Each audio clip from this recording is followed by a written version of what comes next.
C'est une tradition très ancienne chez les vieux sourds de se retrouver dans des foyers comme celui-ci. Mais que se passe-t-il pour les vieux sourds qui deviennent dépendants? Qu'ils soient isolés en maison de retraite inadaptée ou pris en charge à domicile, ils perdent peu à peu le lien social. Pour répondre à leurs besoins, un EHPAD, un établissement d'hébergement pour personnes âgées dépendantes, verra le jour à Lille en janvier 2013.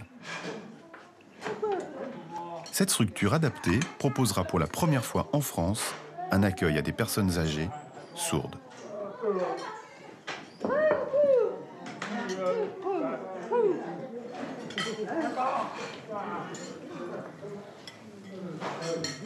Et vous venez régulièrement ici? Oh oui, souvent. Je viens tous les mercredis. Je ne manque jamais une date. À la maison de retraite, je suis isolé. Ici, je peux discuter avec les sourds.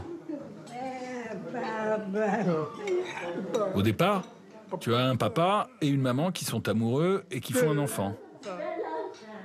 Et là, ils sont heureux, c'est le cadeau de la vie, c'est le bonheur, tout se passe bien.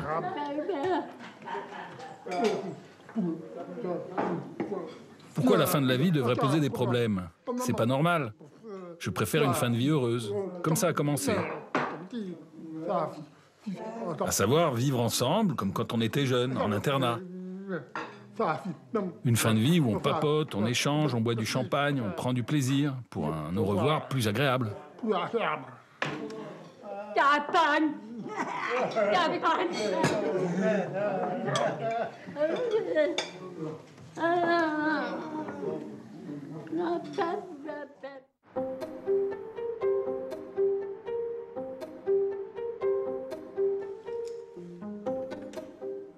Louis est âgé de 91 ans. Il est dépendant depuis 5 ans et reçoit des soins à domicile. Sa fille, Thérèse, s'occupe de lui quotidiennement.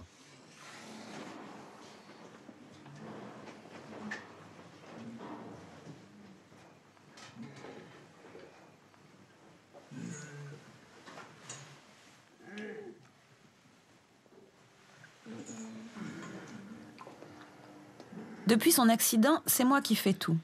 Je lui fais ses courses. C'est vrai que ma vie a beaucoup changé. D'ailleurs, ma fille me reproche de ne jamais m'occuper de mes petits-enfants, ou rarement.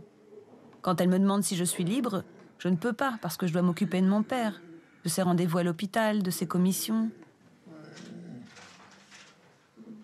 Ses papiers administratifs aussi. Je m'occupe de tout.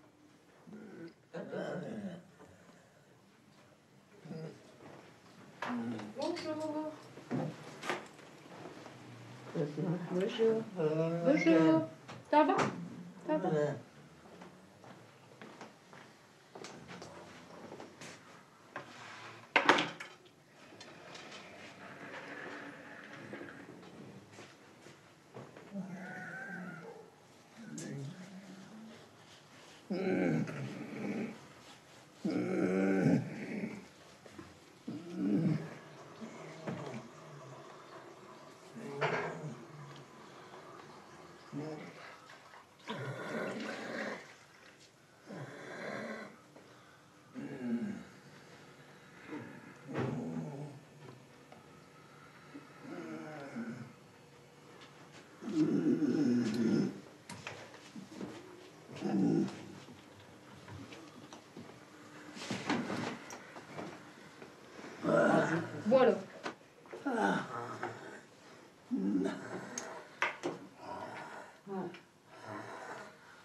Après son AVC, il s'est mis à déprimer, à délirer.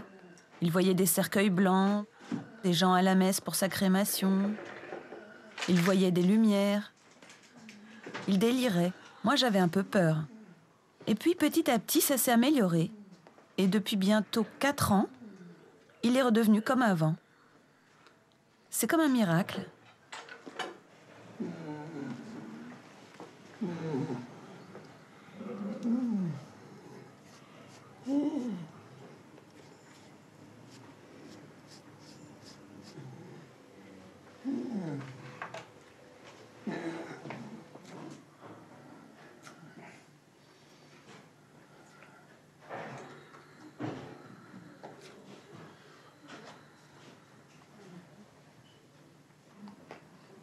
Et vous aimeriez qu'il parte en maison de retraite?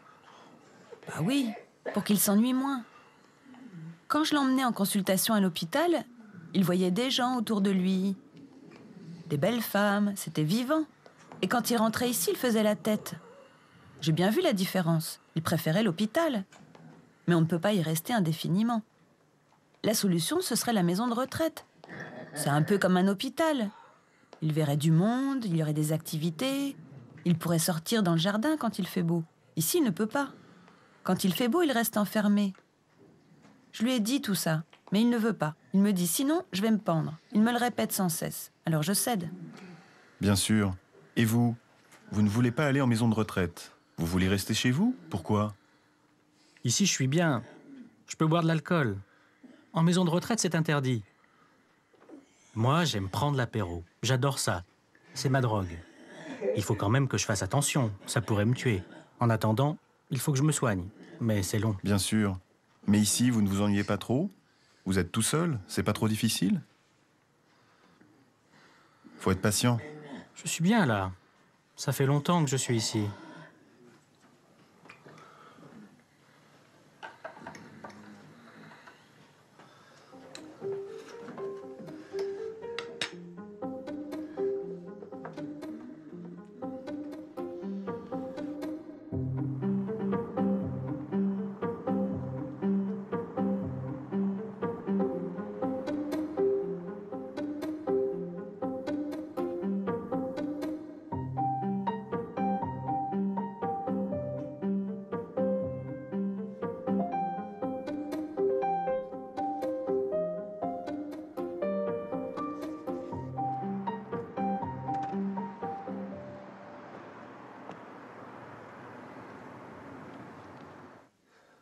Patrick, comment passe-t-on du rêve d'une maison de retraite à la réalité qui est en train de se construire? Est-ce que vous pouvez nous en parler? J'ai pu faire cela parce que je suis président du réseau Sourds et Santé.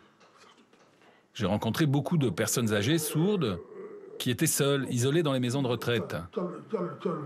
Je me suis dit, c'est pas normal. Et j'ai cherché une solution. J'ai découvert qu'il existait un établissement pour sourds en Hollande. Et je me suis dit qu'on pouvait s'inspirer de ce modèle. Je me souvenais que ma mère avait souffert d'ennui et d'isolement en maison de retraite, au milieu de tous ses entendants. Ce que vous voulez dire, c'est que vous avez voulu créer cette maison de retraite parce que vous savez qu'avoir une personne dépendante dans une famille rend la famille dépendante de cette personne. Comme par exemple, vous et votre mère. Oui, son voisin m'appelait sans cesse pour me dire « Votre mère a un problème. Elle avait la maladie d'Alzheimer. » Et je ne pouvais pas y aller tous les jours, matin et soir. C'était impossible. J'ai cherché une place dans une maison de retraite et j'en ai trouvé une, mais avec des entendants. Pour elle, ça a été très difficile. Et puis elle est morte très vite. Le problème, c'est l'isolement. Quand une personne âgée sourde entre en maison de retraite avec des entendants, généralement, au bout de 3 mois, elle décède.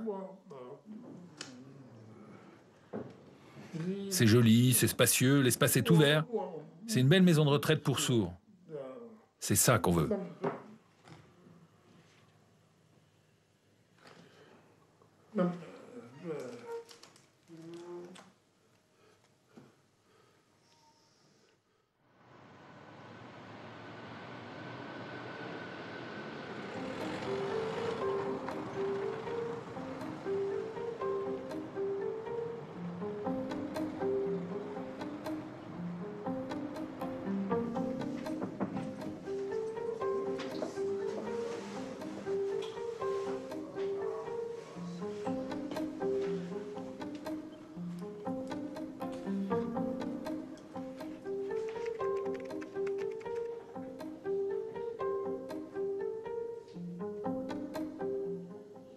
moi, j'ai essayé de me faire le relais des préoccupations des sourds et des souhaits des sourds par rapport aux gens qui ont porté ce projet. C'est-à-dire, il y a des gens à la direction de l'hôpital ici qui ont rédigé tout ce projet.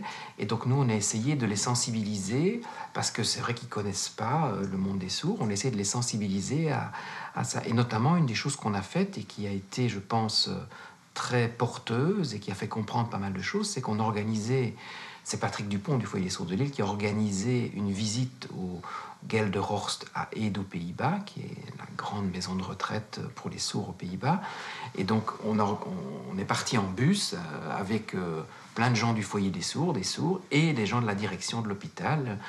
Et on est parti toute une journée visiter cet établissement ensemble. Et je pense que les gens qui sont allés visiter là-bas cet établissement, quand ils reviennent le soir, ils ont compris ce que c'était. C'est tellement naturel de voir des gens qui pratiquent la langue des signes au quotidien, du personnel qui pratique la langue des signes. Ça semble évident, voilà. Les sourds concernés par ce problème, qui sont maintenant, les sourds maintenant âgés, donc qui ont 70, 80, 90 ans, sont des sourds qui ont tous vécu une vie communautaire, qui sont allés à l'internat avec les sourds, qui fréquentent les foyers de sourds, qui ont vraiment une vie sociale de sourds dans un réseau relationnel très riche ici dans la région. Et lorsqu'ils sont amenés, parce que leur degré d'autonomie devient moindre, à aller dans un établissement d'hébergement, une maison de retraite, actuellement, ils vont dans un établissement avec des entendants où le personnel entendant ne pratique pas la langue des signes, les autres pensionnaires ne sont pas sourds non plus, donc il y a très peu de communication, et donc ils vivent vraiment un très très grand isolement. Moi, j'ai parfois utilisé le terme de mort sociale dans des établissements, et on connaît quelques sourds ici dans la région qui vivent ça. Voilà.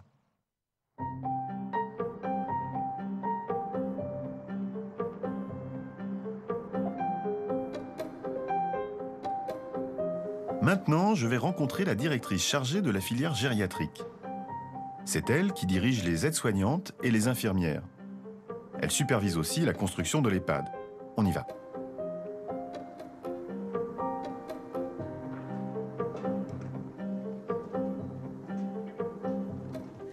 Voilà, par exemple, donc vous voyez, toutes les unités sont construites de la même façon. Dans les ailes, il y a des logements. Donc on voit par exemple ici le logement avec la salle de bain. Donc toutes les unités comportent comme ça de l'hébergement. Et ici, ce sont plus des endroits pour la vie, donc le salon. Ici, un office pour préparer le repas. Donc, dans un EHPAD sont accueillies les personnes qui ne peuvent plus prendre en charge leurs propres besoins, le fait de se laver soi-même, vous savez, de bouger de son lit à son fauteuil, de pouvoir marcher tout seul, des gens qui ne sont plus en capacité de se nourrir eux-mêmes ou de se préparer le repas, et des gens qui ont besoin de soins. Voilà, il faut vraiment que les deux côtés soient conjoints, un niveau de dépendance important et un besoin de soins réguliers, constants. Donc, nous avions d'abord prévu de construire 90 places. L'EHPAD là fera 82 places. Et puis, nous avons travaillé au départ avec un groupe projet où était présent le réseau Sourds et Santé, où était présente une association pour des personnes handicapées vieillissantes, et puis des représentants de l'hôpital. Et nous avons essayé de faire un peu un équilibre entre les besoins de toutes les personnes. Donc la majeure partie des places, c'est pour les personnes sourdes, parce que cette réponse-là, elle n'existe nulle part ailleurs dans le département. Donc c'est 42 places sur les 82. Et est-ce que cet EHPAD ne pourra accueillir que les personnes sourdes venant du département du Nord? Ou bien cela concernera-t-il toute la France?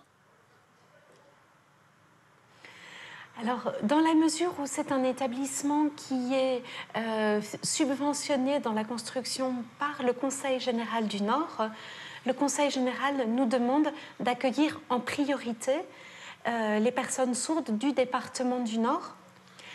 Maintenant, et c'est important, comme le réseau Sourds et Santé, c'est un réseau régional, ça va permettre aussi d'accueillir des sourds qui viennent du Pas-de-Calais. Et je pense que ça va être très vite rempli. Vous m'avez vraiment donné envie de visiter le chantier. Je peux aller voir?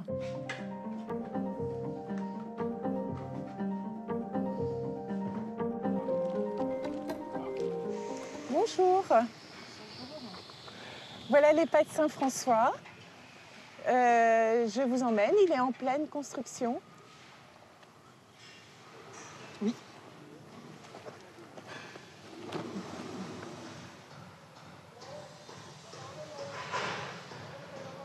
Alors ici, on est à l'accueil.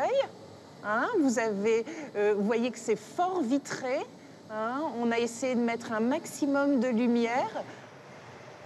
Et là, donc, ce sera le patio. Il y aura un petit espace où les gens pourront se promener. Et vous pensez que tout sera en place pour l'accueil des sourds? Que le personnel sera formé à la langue des signes? Tout sera prêt? Normalement, oui. On va essayer que le maximum de salariés qui vont être recrutés connaissent la langue des signes. Soit ils l'ont déjà utilisée, soit ils l'ont appris dans leur enfance, soit ils l'ont appris récemment, soit ils vont être en cours d'apprentissage de cette langue des signes. Mais on ne peut pas assurer que l'ensemble des salariés, parce qu'il faut avoir les professions, les professionnels avec des compétences. Nous avons besoin de personnel formé, comme des infirmières, des aides-soignantes. Et est-ce qu'on va trouver ce personnel qui va savoir parler la langue des signes? Donc l'essentiel, c'est qu'ils s'engagent à apprendre la langue des signes déjà une fois même qu'ils sont recrutés.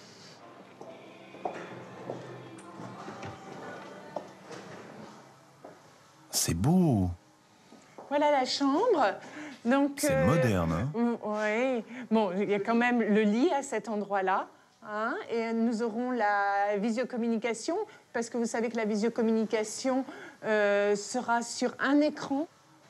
Avec l'écran, nous aurons la télé, Internet, et puis les possibilités de communiquer avec d'autres personnes sourdes via ce logiciel que nous aurons adapté. J'espère qu'il sera bien en place dès le début. Voilà, donc on peut ouvrir, et pareil, comme ça, on a une vision vers l'extérieur, s'il veut ou s'il ne veut pas. S'il veut rester enfermé et tranquille.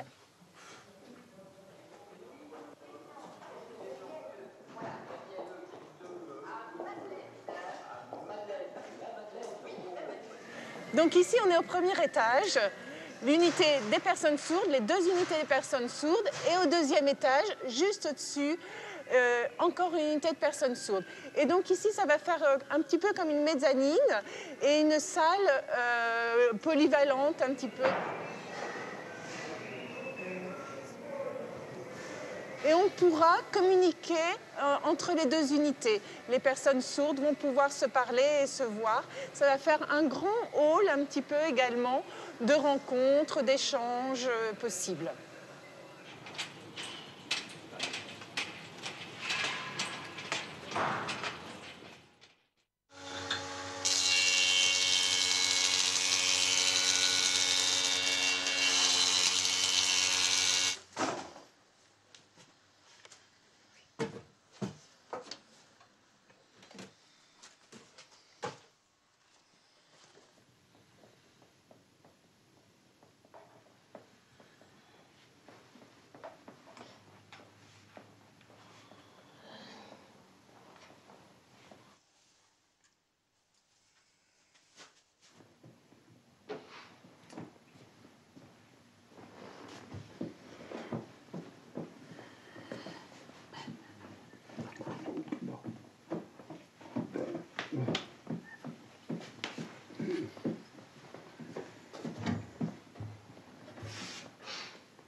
Bonjour, vous allez bien?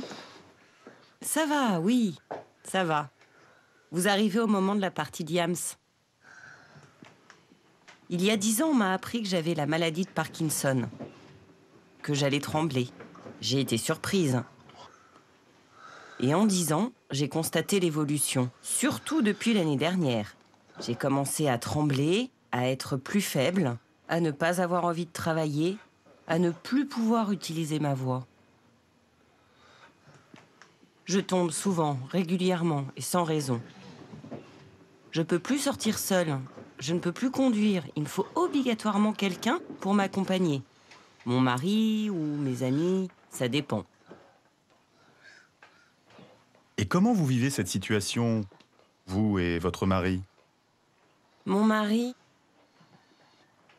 il est touché, c'est sûr. Il ne peut pas me reprocher mon état. Il travaille de moins en moins, il bricole de moins en moins pour s'occuper de moi. Les enfants en sont victimes aussi, comme moi. Et les petits-enfants aussi? Oui, les petits-enfants en souffrent aussi. Tout le monde en souffre. Il y a eu une réunion à propos de la construction de l'EHPAD et de l'avancée du projet. J'ai appris à ce moment-là, en regardant la présentation, qu'il n'y avait qu'un seul lit par chambre et pas de second. Et j'ai dit « Et moi, je vais dormir où ?» Et on m'a répondu « Vous serez séparés de votre épouse, de l'autre côté. » Pour moi, c'est pas ça une maison de retraite. C'est pas ça. J'ai réfléchi et je me suis dit « Je vais demander au docteur Drillon s'il peut trouver une solution. » Je lui ai dit « Pourquoi on serait séparés l'un de l'autre ?» Il m'a répondu « C'est comme ça, mais je vais essayer de voir si on peut faire quelque chose. » J'attends une réponse. Si elle est négative, nous irons tout de même en maison de retraite. Mais dans une maison de retraite classique, non médicalisée. Pour qu'on reste ensemble. Ça veut dire que tous les deux, vous êtes prêts à changer de vie pour une existence, comment dire, plus sereine, pour profiter de votre relation de couple et de votre vie à deux.